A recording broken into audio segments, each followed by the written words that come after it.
Can you talk a little bit about somatic Yeah. and body-based work regarding what we're talking about here, voice and messaging? Yeah. So I guess I'll start by contrasting it with mindset. Now, it's never an either or situation. Like both have their role and their function, but a lot of entrepreneurs are definitely well versed in mindset, right? You're working with your thoughts and trying to shift your thoughts at a mental level. Somatic, soma, body, relating to the body, basically is another way to take that work deeper. And if anyone's ever read the book, The Body Keeps the Score, then it's basically this idea that trauma is a little bit of a loaded word. So I'm going to use wounding just for the sake of this conversation. Wounding is stored in the body. So if you can think about, I'll take the example of me, like not even being able to speak in front of the class.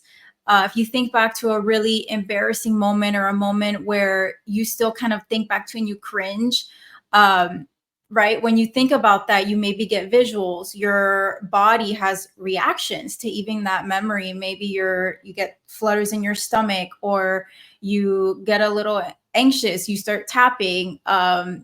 Your body is actually experiencing that moment of wounding still in the present. And the idea is that that's what actually keeps perpetuating and keeps that belief system alive in your body, is because we haven't fully processed that emotion of that time. Why does that happen? Well, if we're little, we might not have had the space and time to really process the emotions. We're little babies and little bodies, and we don't really know how to do that. And then also as we grow up, gosh, when do we have the time, right? We go through something difficult, like, all right, on to the next thing. Or we were raised by parents that also didn't have the luxury or resources to know how to properly process emotions. So essentially, I got into somatic work because I could feel that there was like biology happening when I was about to go live. My throat would, this is just true for me, right? My throat would quite literally clench up, where it was hard for me to even get those first few words out. My whole body would go like hot and cold. So I knew that there was something still alive in my body, no matter how many journal prompts I would do about I am powerful or like I can do this. There's something still not quite tapped into. So I started going into somatic work, and it basically uses three main ingredients, which is breath, sound, and movement. Wow, look at that. You're using your body, right? The three ingredients of your body. And what it essentially does is unhooks or gently releases those balls of emotion that keep those barriers, those blocks alive in your present day.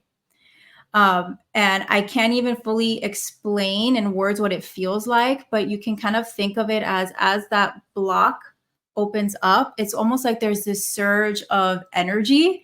There's this surge of life force, of creativity. So a lot of my clients would be like, oh my gosh, I just went out and created like all this content. I recorded all these videos. I put together my workshop. I'm excited for my workshop now because we're getting to the true you underneath these belief systems that were alive in your body, but they're not quite actually true. The emotions are true, the stories are not.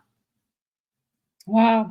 So I think we can all understand what breath is, and I think we can all understand what movement is.